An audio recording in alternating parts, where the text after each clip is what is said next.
Hi guys. So currently whatever setup I have demonstrated, it was a teleoperation setup. You can have this whole setup for your own research projects. It's too easy to set up.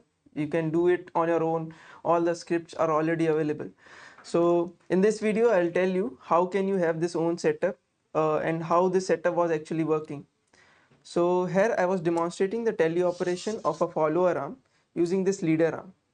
In the previous video, Ajay told you what are the different hardware components that are required in order to build these arms. For this here in this video, that for the teleoperation part, I was actually calculating each and every motor's joint angle values. As you can see in the leader arm, there are 6 servo motors.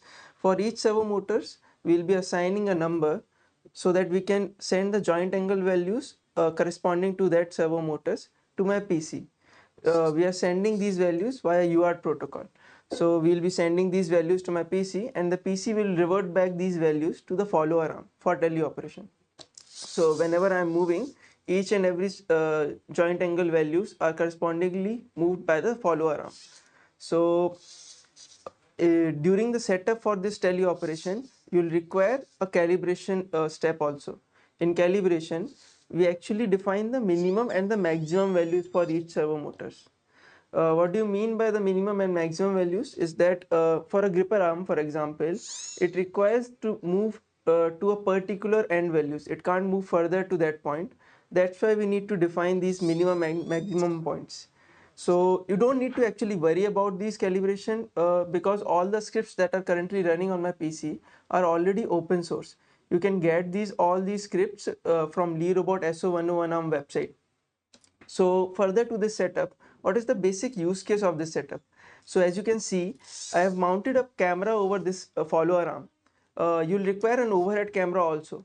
So based on these camera feeds, we'll be using these camera feeds to actually train our imitation learning policies. So as you can see on my cameras, on my PC screen, this camera feed is basically recording whatever task I am doing. So it's like if I'm picking a block, this camera feed is already recording whatever task I did. So for imitation learning policy, you'll require basically 3 things: the camera feed from the follower arm, the camera feed from an overhead camera, and the joint angle values of the follower.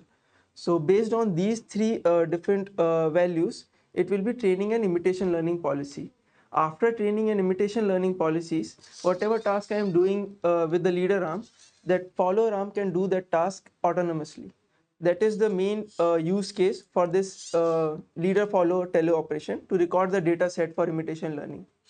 As you can see, I am having a bimanual setup. The basic reason to have a bimanual setup is to, for example, if you have a use case to fold clothes, or if you want to open a pen, for example, it requires 2 arms to actually open a pen, to grip it from different points. For these use cases, you can have 2 bimanual arms so that you can record different data sets, you can do different research projects based on these values from the follower arms, and the camera feed will be required. The overhead camera is basically required to give you a global frame of the whole setup. So that global frame will tell you what are the different placements of different objects. That's how we can do teleoperation and record data sets. In the further videos, we'll be seeing what are the different ways we can record this data set. This is not the only way to record data set using teleoperation. So, and we'll talk about imitation learning also in the further videos. So yeah, that's all for this video. We'll see you in the next video. Yeah, thanks.